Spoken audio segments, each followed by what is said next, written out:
Hey guys, and welcome to another episode of Gunpla TV. This is Evan, and this time we are not looking at another Gundam, but a character from another series that I'm a big fan of. This is the 1/12 scale full action plastic model kit of Zero from Mega Man X, or Rockman X as it's called here in Japan.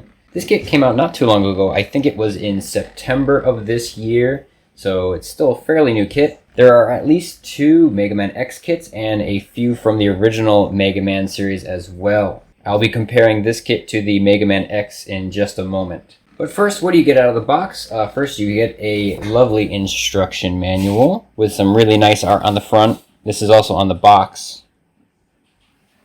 It says the art's done by Keisuke Mizuno, which I think he's done some art for the Mega Man series before as well. In addition, you also get some art in the inside that looks like it's from a different artist. It does not say who it's from though. And a color guide on the back, as well as some really nice little pixel art from the PlayStation games. Aside from that, in the box you have 20 runners. One huge runner of clear blue plastic for the blades, which looks great. A few polycaps. These aren't used for much except for as the base of the hands for the wrists. You get 3 different faces, and these are all already pre-painted with the eyes. There's no decals or anything that you need here. There's also another piece for the shoulder that has the decal of the Z symbol on his shoulder already pre-printed on that as well. In addition, you also have some other clear parts for the head, the chests, and the arms and legs. Fully completed, you get 8 arms, 2 with open palms, 2 in more of a action pose, open hand. I guess it's kind of looking like he's grasping something. 2 fists, and 2 hands that are kind of in a thumbs up pose. I guess you can use them that way as well, but this is for holding the Z saber. He kind of has an interesting way to hold his sword. It looks like he's turning on a flashlight or something, so he kind of has the thumb on the base of the hilt. In addition, you also get the Mega Buster that you can swap out for one of the hands. And you also get 4 different blades for the Z-Saber. One of these is really huge too. So looking at the articulation, Zero has 2 joints on the neck, one at the base of the neck and one in the head. So he gets a very good amount of motion back and forth and up and down. And can also rotate 360 degrees if you need it to. And the arms also rotate 360 degrees at the shoulders and have some good motion backwards and forwards and up and down on a ball joint in the shoulder. At the elbows on the arm, you get a really good amount of motion despite it being only a single joint, and the forearm also rotates 360 degrees at this joint. In addition, the forearm also rotates and the hands do as well. The hands are on a ball joint, so they have some rotation at the wrists and can separate here, and here you can see the polycap inside. The waist also has 2 joints, one here at the base and one inside the chest, so you have a lot of motion here as well, both forwards and backwards and side to side. In addition, at the waist here, you have a ball joint that's on 2 separate joints, one inside the waist and one outside, so that you can move the leg downwards and upwards. So you have lots of motion here. So for example, if I was to move this leg outwards, the ball joint also comes out so that you have a better range of movement. In addition, there is a single joint at the knee, but you get a lot of motion here. And the foot also rotates here, 360 degrees. And the foot here is also on a double joint. Hopefully you can see it here. There's one here and here, so that you can move the foot outwards and inwards as much as you need.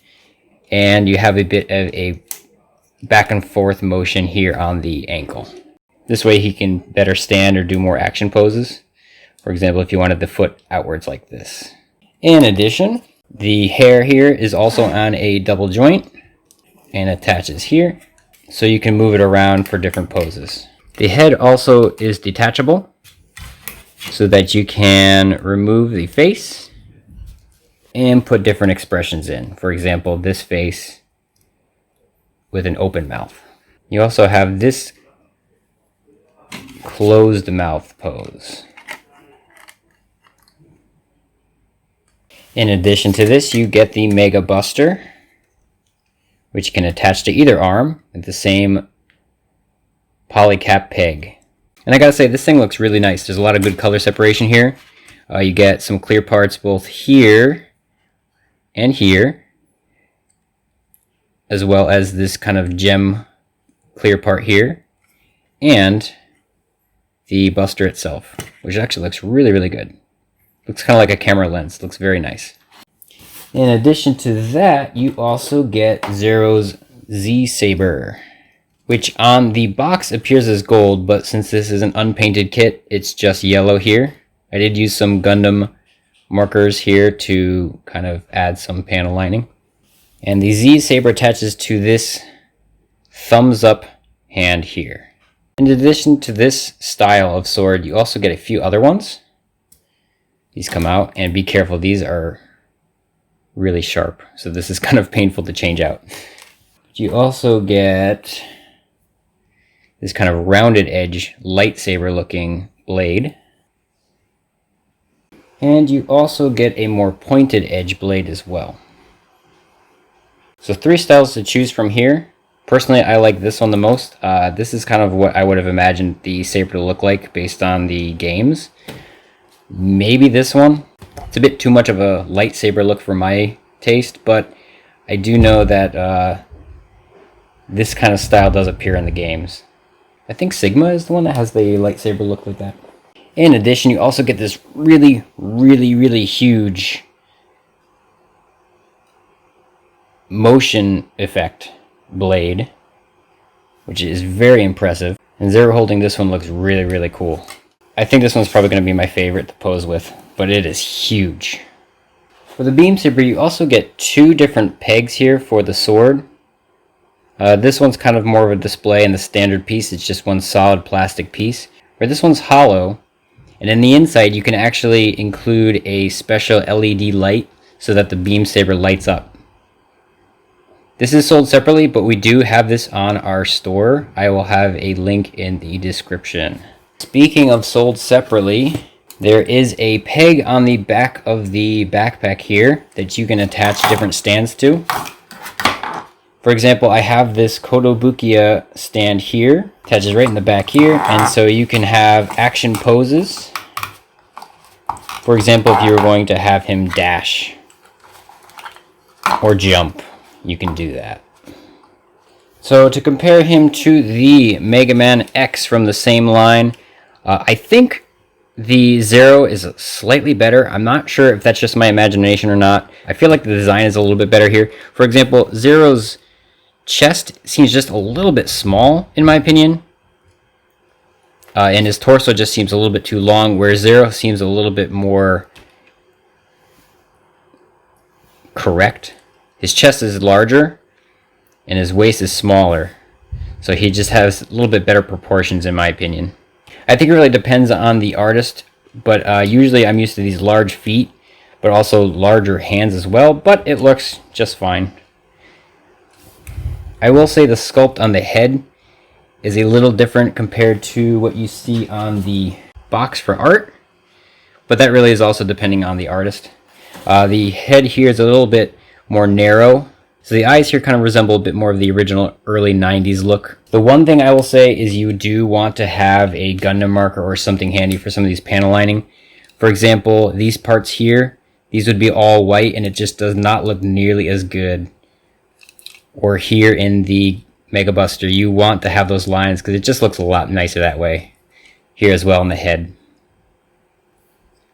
As well as these lines on the head. Even on the mouths, for example. You have this simple line here. It's not nearly as visible if you do not have the panel lining done. Or here on the mouth of these teeth. Or here on the saber itself. So I do suggest using a Gundam marker or something to get the panel lining popping out. But it is nice that the eyes and this piece here are already printed for you. So there's nothing to paint, there's no decals to add, everything's all set for you. In addition, the color separation here is really good. I think everything looks as it should. There's only a few minor pieces here. For example, I believe this part should be silver and this should be yellow, but you don't even see that with the hair on anyway. And at the bottom of the feet, this part at least in the art on the manual, is white. But again, that's the bottom of the feet, so you're not looking at that very often. Other than that, the color separation here is completely accurate, and it looks really good.